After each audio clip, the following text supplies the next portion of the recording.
Alrighty, so I am a little bit late. I completely lost track of time, but hey, we have the maintenance, the news, the update notice. So if you're new to the channel, feel free to subscribe. We're almost at 15K, super cool.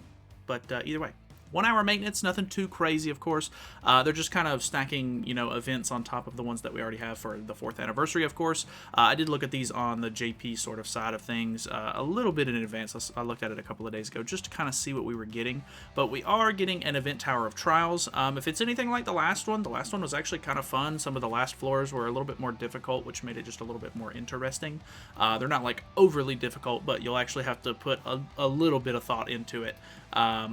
Instead of it just being using one good AoE clear team for the entirety of the 25 floors. So it's not necessarily the exact same as the normal ones that we get as far as like rewards goes. Normally on each of the 5th floors we would get just a bunch of Super Awakening coins, and we do get some of them on floor 25, but it's mainly about the Hawk tickets for the Hawk Lucky Box event or whatever it's called this time around.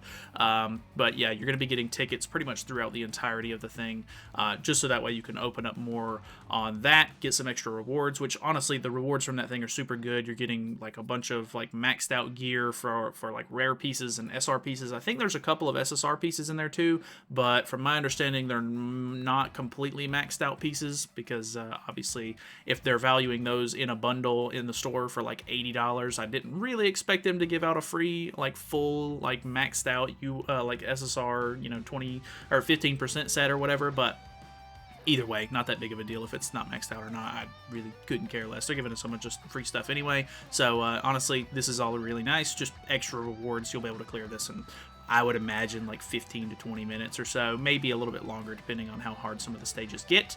They are bringing out the second boss for the boss parade as well. That is going to be the indigenous purgatory creature, which is just this cricket grasshopper guy. He's actually not too bad. He has this gimmick where he just puts a whole bunch of corrosion stacks on you, but from what I remember, he wasn't really all that difficult, so it shouldn't be too overly, obnoxious to fight this guy, I don't think. But I don't remember exactly how the gimmick of the fight went like fully. So yeah, I've honestly been kind of breezing through Abaru at the moment. Depending on how hard this one is, if they've updated it at all, I might make a guide on it, but I don't know. Who knows?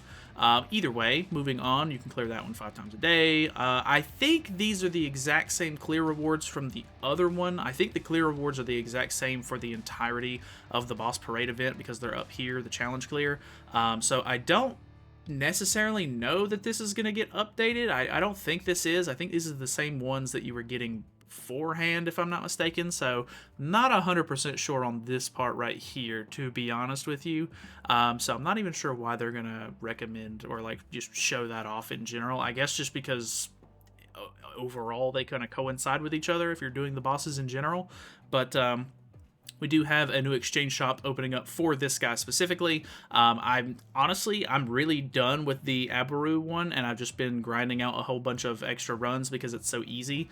And so I'll probably just try to swap a whole bunch of the Abaru materials for this one whenever it drops, so that way I can kind of get a leg up on it. But you do get a whole bunch of these tickets and stuff. These are like these are basically like the big jackpot when it comes to like, it kind of slows down for a couple of days once you get done with your events, and then the new events come out, and then you're going to get a whole new slew of tickets. So you should be able to make a good headway through the rest of that sort of hot ticket event whenever this drops, which is kind of nice. Get a couple of engraving stones, which is cool, 3 SSR pendants, 1 more of the cards for the new card set, and then some pretty normal sort of rewards going on there. They are changing Fort Solgris for this week. We were getting 2 diamonds a day, so if you haven't been doing that, make sure you do it for the next day because we're getting the update soon. But it's going to be 2 Super Awakening coins per day going through the next week, which is actually kind of nice. I've used a bunch of Super Awakening coins recently, and I've been trying to collect more just to work on the box and everything like that. So honestly, Super Awakening coins are always useful. Get some, cosmetic enhancement materials and everything. Nothing too crazy. We are getting 2 battle events, one with Gila, one with Shin, which is nothing too crazy.